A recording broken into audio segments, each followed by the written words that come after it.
सारे गोपवाल भयभीत हो गए। प्रद्युम्न ने कहा, बड़ा नहीं, न बांस रहेगी न बांसुरी बजेगी, इस मुसल को रहने देंगे ही नहीं। क्या इस संहार कर पाएगा? लेथ मशीन पर ले गया, उस मुसल को चूर्ण तैयार किया और ले जाकर समुद्र में डाल दिया। लेकिन समुद्र मर्यादा पूर्ण मर्यादित ढंग से रहता है। उसकी सबसे बड़ी मर्यादा यह है, जो समुद्र में डाला जाता वह समुद्र अपने आप में रखता नहीं।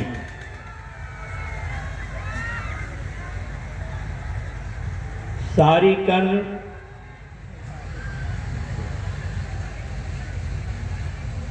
पानी के जुगाड़ से पृथ्वी बाहर चली आई और सब सिवार नाम का घास तैयार हो गया। घास में बड़ी बड़ी पत्तियां होती हैं, तलवार जैसा धार होता।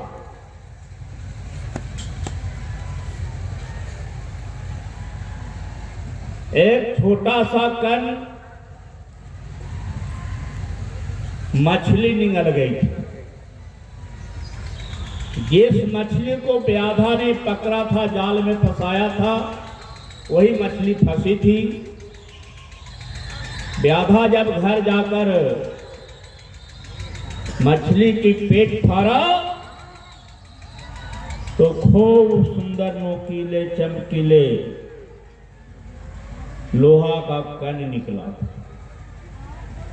उस कण को अपने धनुष बाण पर पिरोय दिया था। विषाक्त बना दिया था।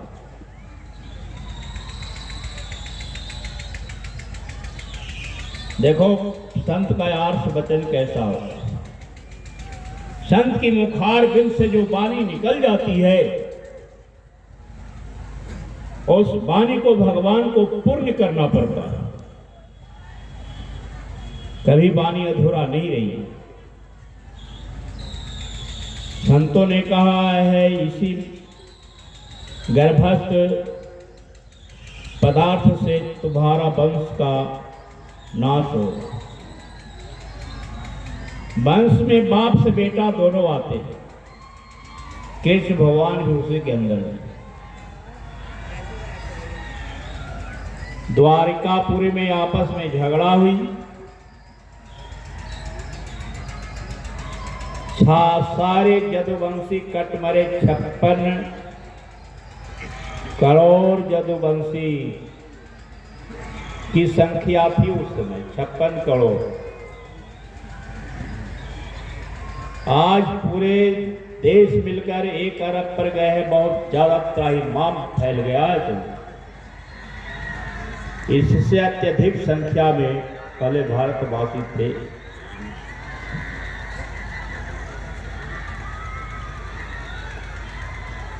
लड़ते लड़ते लड़ते लड़ते जब सारे अस्त्र शस्त्र समाप्त हो गए, समुद्र किनारे जाकर सिवार का पत्ती को उखाड़ उठाकर लड़ना प्रारंभ कर दिया। 10-20 की संख्या में जब जादू कुल बचे, भगवान कृष्ण ने सोचा 10-20 की संख्या में बचाने का प्रयास होना चाहिए।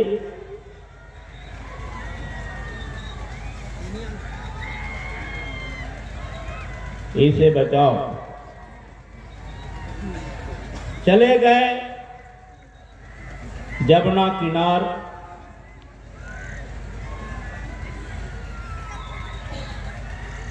और अपने रथवाहक को बुलाए, कहे कि देखो यह जो 10-20 की संख्या में जादुओं की कुल बच रही है, इसे वृंदावन पहुंचा दो। वृंदावन कोई देश नहीं, कोई राज्य नहीं, कोई गांव नहीं, वह कृष्णचंद्र का शरीर है वृंदावन। वहां जो जाता है उसका विनाश नहीं होता है, विकास ही होता है। पुनः जादव कुल विकसित हो जाएंगे।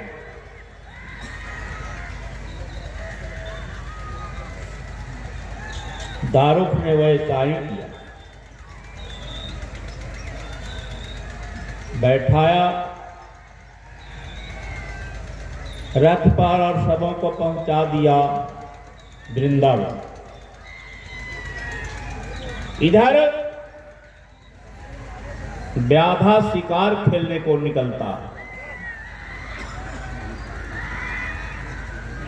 भगवान श्री कृष्ण ध्यानस्थ हैं।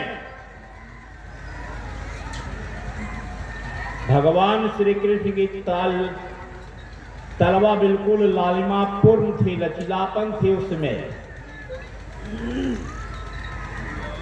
व्याधा ने सोचा बहुत सुंदर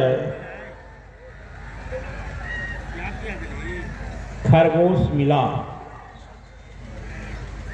चला दिया बाण।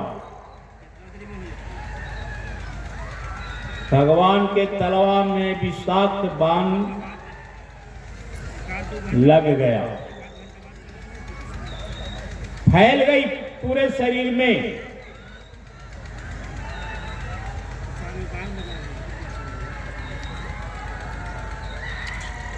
दौड़ा व्याधा पकड़ में लाने को लेकर चलो। अब वह जीव खरा पकड़ा जाएगा, घर लाकर अपनी क्षुधा की तृप्ति करेगा। नजदीक जाता है तो देखता है कि भगवान श्री कृष्ण ही स्वयं है, कराह रहा, छटपटा रहा है सब।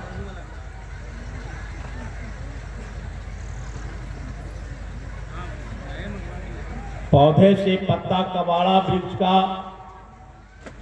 और कृष्ण भगवान को हवा देना प्रारंभ कर दिया। कृष्ण भगवान होश में आए,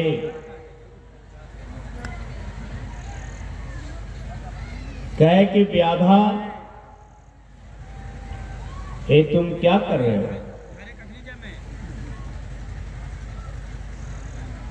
तुम्हारी सेवा से मैं बिल्कुल संतुष्ट हूं, बोलो तुम्हें क्या चाहिए? दीर्घायु बना दूं,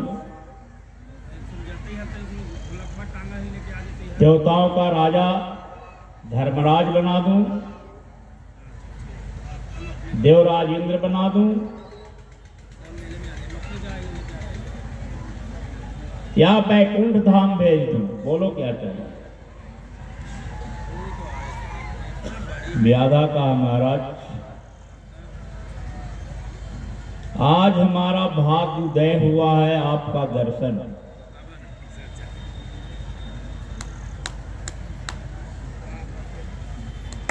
जिसके दर्शन से जीव का कल्याण नहीं महाकल्याण हो जाता। मुझे छोटी छोटी सी भी विषय नहीं चाहिए, क्या लेकर चलूंगा? हमें दास बना लो, अपने शरणागत कर लो, तुम्हारी शरणागति मिल जाएगी और हम मर्तलोक के आवागमन से छुटकारा पा जाएंगे। कृष्ण भगवान ने वैसा ही किया, उद्धार कर दिया, कल्याण कर दिया। दारुक आए, देखे कि कृष्ण भगवान पीड़ा से कराह रहे, अपने गोद में दारुक उठा लिया कृष्ण को। कृष्ण भगवान कहते कि देखो दारुक, तुम हमारे प्रिय पात्र हो, तुम हमें बचपन से ही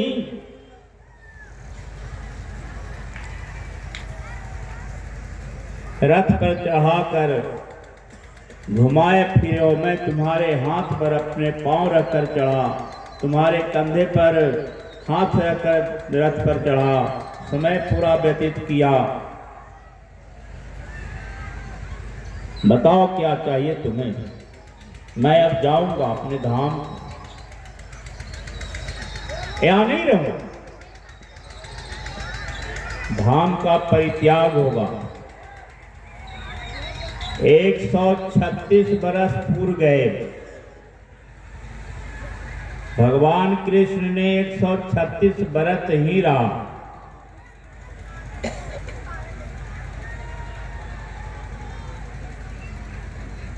दारुक चरणाश्रित हुआ। भगवान कृष्ण ने द्वारिकापुरी में संदेश भेजा, प्रजाओं के बीच में जिसकी श्रद्धा हो, जिसका हम में प्रेम हो, साथ चलो, सशरीर बैकुंठ धाम ले जाएंगे।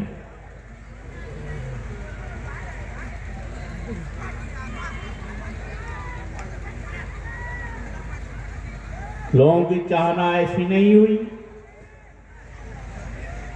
भगवान श्री कृष्ण चंद्र जी महाराज ध्यानस्थ हो गए।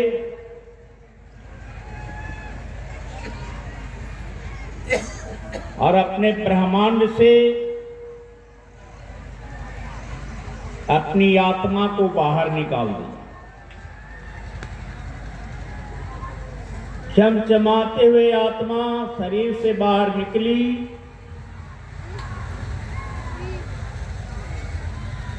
सात बार पृथ्वी का भ्रमण करते हुए जो श्रीमद् भागवत महापुराण की आप कथा श्रवण करते हैं, उसमें कृष्णचंद्र भगवान प्रवेश कर गए। एक बार बोलो कृष्णचंद्र भगवान की।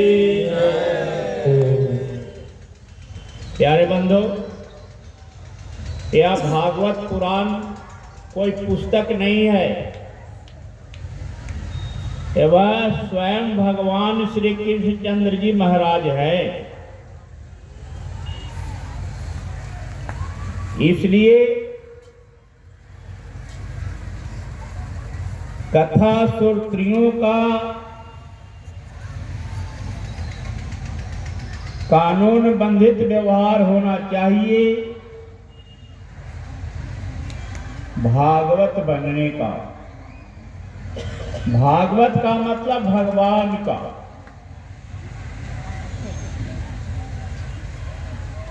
आज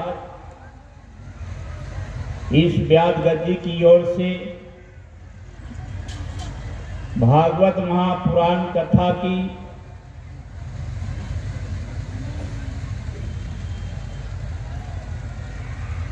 सात दिन के बाद सप्तम दिन अस्थाई विराम दिया जाता है। एक प्रश्न राजा परीक्षित से पूछते हैं, ऋषिराज, राजा परीक्षित, हम और तुम दोनों 7 दिन एक आसन पर बैठा निराहार रहा, जल भी 1 किलो पान नहीं किया।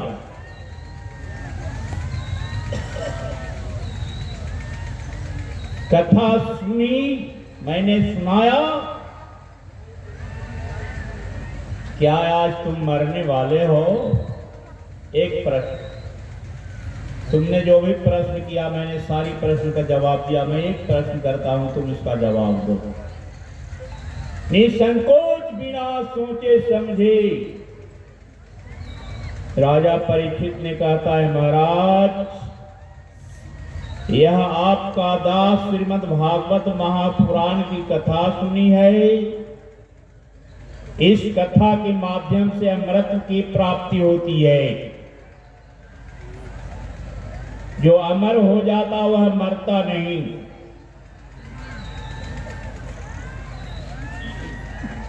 राजा परीक्षित के माध्यम से उत्तर की प्राप्ति कर लिए। आसन तोड़े सुखदेव जी महाराज, खड़ा हुए और एक बार जयकारा लगाया, श्री कृष्ण चंद्र भगवान की जगह जयकारा लगाया और चल दिया जंगल की ओर, चले गए जंगल की ओर। सुखदेव जी महाराज को जाते देखते जितने 88,000 संत महात्मा कथा सभागार में विराजित थे, 33 करोड़ देवाधिदेव विराजित थे, सब बारी बारी कर अपनी अपनी कुटिया की ओर चल दिए।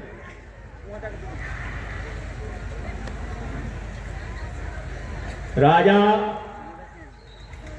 परीक्षित बैठे हैं, सूक्ष्म रूप में तक्षक आता है, दाएं हाथ की अंगुली को डस लगाता है। राजा परीक्षित की भी शरीर भस्माभूत हो जाती है, भस्म में तल्लीन हो जाता है। प्यारे बंधु,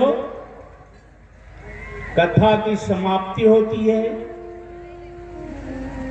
भागवत महापुराण श्री कृष्णचंद्र भगवान जो इस पुस्तक रूप में है, भगवान की पूजा होगी। पूजा के बाद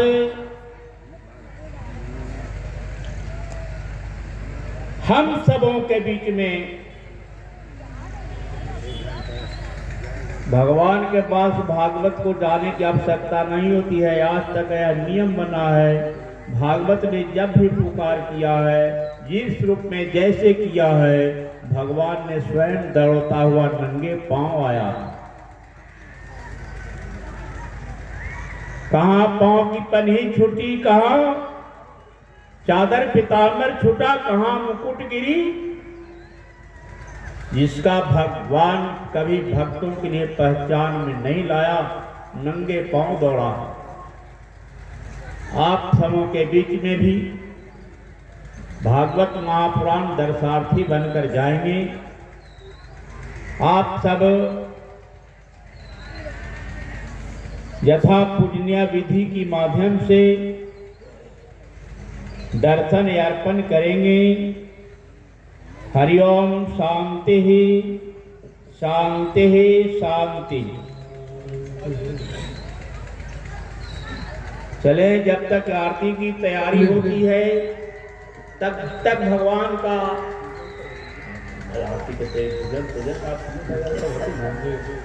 पूजन की तैयारी होते है, तब तक भगवान का नाम संकीर्तन करें। श्रीमन नारायण नारायण नारायण, श्रीमन नारायण नारायण नारायण, श्रीमन नारायण नारायण नारायण, श्रीमन नारायण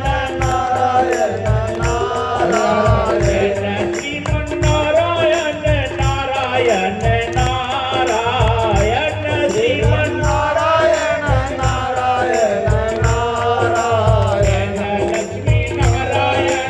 नारायण, श्रीमन एक बार बोल लक्ष्मी नारायण भगवान की। बोलिए श्री स्वामी जी महाराज की। सज्जनों, आज